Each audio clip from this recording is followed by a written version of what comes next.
Weather update చూద్దాం. నైరుతి రుతుపవనాలు మళ్లీ పుంజుకున్నాయి.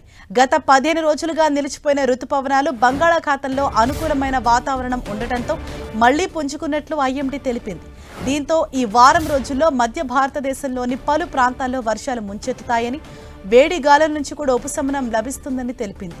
రుతుపవనాలు మహారాష్ట్ర, గుజరాత్, మధ్యప్రదేశ్, కర్ణాటక, హిమాచల్ ప్రదేశ్లోకి ప్రవేశించాయని పేర్కొంది. మహారాష్ట్రలోని ముంబైతో పాటు పరిసర ప్రాంతాల్లో కురుస్తున్న భారీ వర్షాల కారణంగా లోతట్టు ప్రాంతాలు జలమయమయ్యాయి. రైలు, మెట్రో సర్వీసులకు అంతరాయం కలిగింది.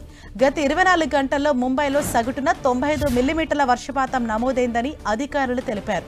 మరోవైపు ఐఎండీ ఆరెంజ్ అలర్ట్ జారీ చేసింది.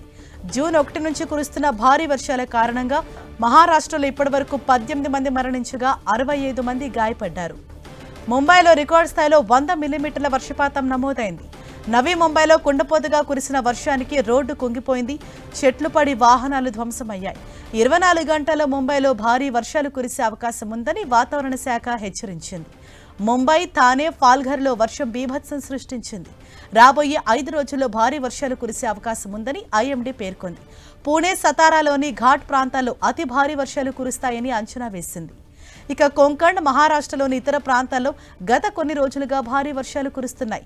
నదులు ఉప్పొంగి ప్రవహించడంతో కొంకణ్ ప్రాంతంలోని కొన్ని జిల్లాల్లో వరదలు సంభవిస్తున్నాయి. ఇవాళ రాయ్గఢ్ జిల్లాలోని కొన్ని ప్రదేశాలలో భారీ నుంచి అతి భారీ వర్షాలు కురుస్తాయని వాతావరణ శాఖ అంచనా వేసింది. కర్ణాటకలోనూ వర్షాలు కంటిన్యూ అవుతున్నాయి. ముఖ్యంగా దక్షిణ కర్ణాటక జిల్లాలో కుండపోత వర్షం కురుస్తోంది. నదులు ఉధృతంగా ప్రవహిస్తుండటంతో తీర ప్రాంతాలన్నీ ఇళ్లన్నీ మునిగిపోయాయి. పొలాలు, వ్యవసాయ క్షేత్రాలు చెరువులను తలపిస్తున్నాయి. వరద ఉధృతికి పలు చోట్ల పలువురు కొట్టుకుపోయారు.